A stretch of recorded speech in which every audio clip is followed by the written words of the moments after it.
Hello, Tom Maguire. I've just finished listening to Ancestors, the History of Britain in Seven Burials. Sorry, the Prehistory of Britain in Seven Burials, by Professor Alice Roberts. Really interesting listen. I often say on this channel that I have a really eclectic taste when it comes to books. I'm curious about and interested in lots of different things. I find human history fascinating. I'm by no means an expert whatsoever, so I was kind of looking for something fairly straightforward in this book. I didn't want anything too kind of complicated because, you know, my understanding is fairly basic. I've read a few kind of generalized books on human history that have been really good. What's that really big one that I read? I can't remember the title of it now. You know, the really famous Sapiens. Yeah, I've read Sapiens. I've read others kind of similar. And I did expect this one to be a little bit more in depth in some ways. So I'm going to talk about what I liked about this book, what I didn't like quite so much about this book. And I suppose its relevance to personal development as well, because that's what this channel is it's me reviewing books, but it's also about personal development. I review these books. I want to leave some reviews to my children so that when they're older, they can look back and laugh at me and try to be a YouTuber. And I've just got a bit of a kind of record of the things that I've listened to and read and enjoyed. And just a bit of an honest review of what I thought of them, basically. I've got no reason to lie. I just say it like it is. Basically, it's the prehistory of Britain in Seven Burials. No, so she goes through more than seven, I think, of different kind of excavations of human remains and things. Mainly in Britain, although some were outside of Britain, I think, from what I can remember. Some of it went over my head a little bit, I have to be honest. It wasn't one of those books that I was completely deeply immersed in the entire time, but I did get a lot out of it. It's definitely, if you don't want to listen to any more of me wittering on, then it is a good book. It's worth, if you're even remotely interested in it, give it a go, give it a listen, give it a read. I think I might almost have preferred reading this one to listening to it in some ways, which I don't often say. I tend to be torn between audiobooks and reading. I don't think there's always a lot of difference, but I think if I'd read it, I might have kind of pondered a bit more over the details potentially, which could have been useful. And I do sometimes find it easier to have it in front of me. I can kind of refer back and look at different chapters and things. But very good listen. Narrated by Alice Roberts, who's got a good voice. She's a really good narrator. And like I always say, it's really nice to have the author narrate the book as well. So brilliant there. It starts off with the Red Lady of Pavalan, which is found in Wales. And she was apparently 33,000 years old. And the remains were apparently, there aren't really any spoilers in this review. I'm just going to give a couple of examples from the book, basically. The remains were at first thought to be a Roman Britain era female, but apparently more recently, they've discovered the bones are of a young male, but called the Red Lady. I think her bones were covered in red ochre or something. And she does talk about that in the book, but it didn't quite stick for me to give you the details of that. But anyway, read the book, listen to the book, you'll get the details. That's the whole point, isn't it? Talks about auctioning the tombs of the first farmers from about 5,000 years ago, and I did a little bit of research, and apparently farming was introduced to the British Isles between about 5,000 and 4,500 BC from Syria. And as it says on Wikipedia, after a large influx of Mesolithic people and following the end of the Pleistocene epoch. It took 2,000 years for the practice to extend across all of the Isles. Wheat and barley were grown in small plots near the family home.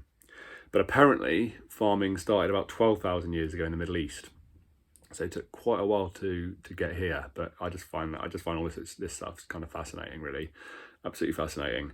I really like the chapter on Cheddar Man, chapter 4. I went to Cheddar Gorge as a kid with my parents. We live in Cornwall. My grandparents live in Somerset, so it was quite handy going up there. But it's a real good memory of going there. Really quite cheesy, if you'll excuse the pun. You know, a bit theme parky, but really good.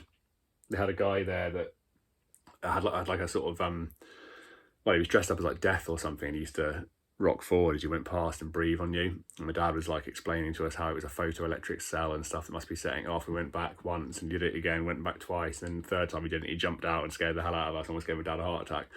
I always remember that quite well. It's quite funny. They're falling about laughing. But anyway, I digress, and I'm wittering on about the stuff that no one else is really interested in, but you know, I'm interested in it, so never mind. So yeah, Cheddar Man, a human fossil found in Goff's Cave in Cheddar Gorge, Somerset, from the Mesolithic era, 7,100 BC. And they reckon that he died a fairly violent death. There's a large crater-like lesion just above his skull, on the just above the right orbit. He may have been suffering from a bone infection, apparently. And apparently he was excavated in 1903 and is Britain's oldest complete human skeleton. The remains are kept by London's Natural History Museum in the Human Evolution Gallery. An analysis of his nuclear DNA indicates he was a typical member of the Western European population at the time with lactose intolerance, probably with light-coloured eyes, most likely green, but could be blue or hazel, dark brown or black hair, and dark to black skin, which he talks quite a lot about in the book, and sort of says how quite unusual to have sort of dark brown or black skin and light blue eyes, obviously. And she kind of makes the point that all the kind of racism and nonsense that we've come up with in recent times can just be kind of pulled apart when you look at the genetics and where we come from, and actually how our genes kind of get, or our parts of our DNA get lost in history. And actually, if you go back far enough, our ancestors aren't even necessarily biologically related to us, but they're still our ancestors, but parts of the DNA just gets lost over time. We're just such a mix of different people. We're such a mix that really all the racism stuff is just a load of crap, which we kind of know anyway, but it was interesting to hear her go into that. That was one criticism of the book for me a little bit. She did kind of labour a little bit about kind of, I don't want to say political correctness type stuff, but it kind of was that really. Yeah, she sort of went on about gender differences and how we get caught up with that sort of stuff today, and it was all stuff I agreed with. I wasn't necessarily disagreeing with her, but I just felt it kind of detracted from the book to a certain extent. I didn't really want to hear about that kind of political correct sort of stuff. I just wanted to hear the interesting stories, and this sort of stuff just fascinates me, ancestry and kind of the magic behind it, really. And she's very scientific as well, and she was kind of, she didn't actually say this, but she was quite kind of quick. It felt like she was quite quick to write off people of the past who had any kind of religious views and things like that. And I just find that a little bit simplistic in a way. She'd probably say, well, having religious views is simplistic. I don't necessarily agree with that. I think we've got a lot to learn from people in the past, and yes, there is a lot of stuff they were very, very ignorant about. Of course there is. They lived a long, long time before us, and they don't know half the things that we know from history and what we've learned and everything else, but I think they knew lots of stuff that we will never know as well, actually. And to just kind of dismiss them as kind of ignorant and kind of ideas that need to rot with them and stuff, which is what she said at one point, just wasn't... I'm not saying I completely disagree with her, but I just wasn't convinced. It didn't add to the book for me, personally. But yeah, really, really good. I'm glad I listened to it. I would like to probably give it a proper read at some point, like I say, so you can kind of refer back and go over things with a bit more of a fine tooth comb, because I probably won't listen to it again necessarily. But if I had the book, I probably would flick back and forth and study chapters a little bit more. I think it would be a good book for that. She talks about the Amesbury Archer as well, who's really, really interesting, and saying that he could have been linked to Stonehenge. He could have been a really important person that was part of that, potentially.